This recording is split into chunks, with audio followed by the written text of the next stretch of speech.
Bonjour à tous. Dans cet épisode, nous allons retourner voir du côté du gouvernement Anarkovitch. Suite à leur indépendance, les Palakistanais avaient commencé à s'ouvrir au monde extérieur et à la mondialisation. Le problème restait que parmi les conseillers d'Anarkovitch, enfin parmi ceux qui avaient survécu jusque-là, personne n'avait les compétences nécessaires pour permettre au pays de prendre un nouveau départ. Le président prit donc une décision radicale. Faire un remaniement ministériel. Il va y avoir du sang dans ce nouvel épisode de l'histoire géostratégique et géopolitique secrète du Palakistan, l'H2GSP.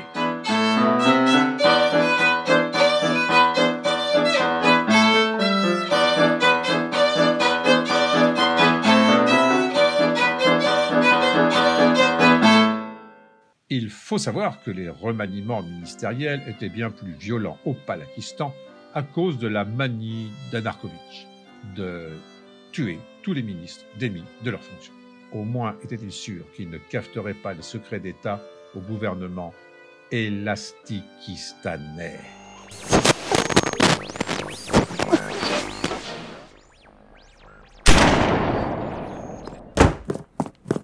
Bonjour, président suprême et éternel de la grande république très démocratique du Palakistan immortel. Vous continuez les licenciements, est-ce que je vois? C'était qui ça? C'était le ministre de l'Agriculture? Non, c'était le ministre de l'Économie. Ce sale libéral a osé parler de dette publique devant moi. En fait, vous avez dit au ministre de la police qu'il était viré, parce que ces techniques de violence policière sont un petit peu dépassées, moi. J'ai pas osé. Je l'ai déjà vu tuer les gens à main nue pour moins que ça. C'est un violent, tu sais. Il serait capable de prendre ma place et de mettre en place une vraie dictature. Président Anarkovitch, je présume. Enchanté. Ah, vous devez être mademoiselle Ulyanova. C'est un plaisir de vous rencontrer enfin. Attendez, monsieur, c'est qui celle-là, là? C'est qui? Mon cher Pipolov, je te présente la nouvelle ministre de la Communication.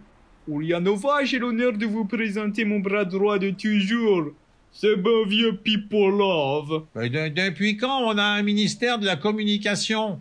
Depuis que j'ai engagé cette jeune fille pour le diriger. Elle a fait ses études aux États-Unis. Quoi? Chez ces capitalistes corrompus et décadents et... Tout à fait.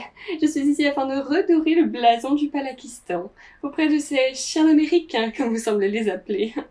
Mais c'est n'importe quoi. Les capitalistes volent aux pauvres pour donner aux riches. C'est de la barbarie. Mais nous faisons la même chose. Oui, mais nous, au moins, on sait à qui revient l'argent.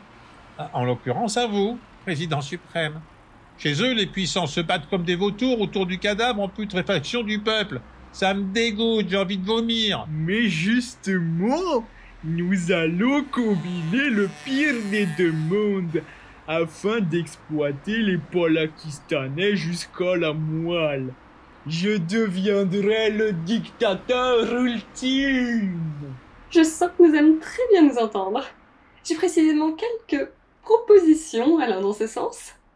Avez-vous déjà entendu parler du système de prêt bancaire? Non. Comment cela fonctionne? Oh, c'est très simple. Lorsque quelqu'un veut vous acheter une télé, eh bien... Mais pourquoi faire? Il n'y a qu'une seule chaîne et tout le monde sait bien qu'elle ne passe que de la propagande. Justement, il faudra qu'on parle de ça aussi. Bon alors, disons que quelqu'un veuille vous acheter une voiture.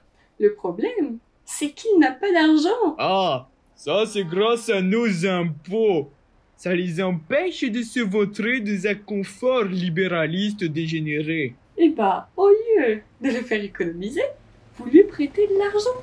Et lui demandez de rembourser le double, tout en lui faisant croire qu'il est gagnant. Mais c'est terriblement diabolique. Arnaquer les gens et les obliger à nous être reconnaissants.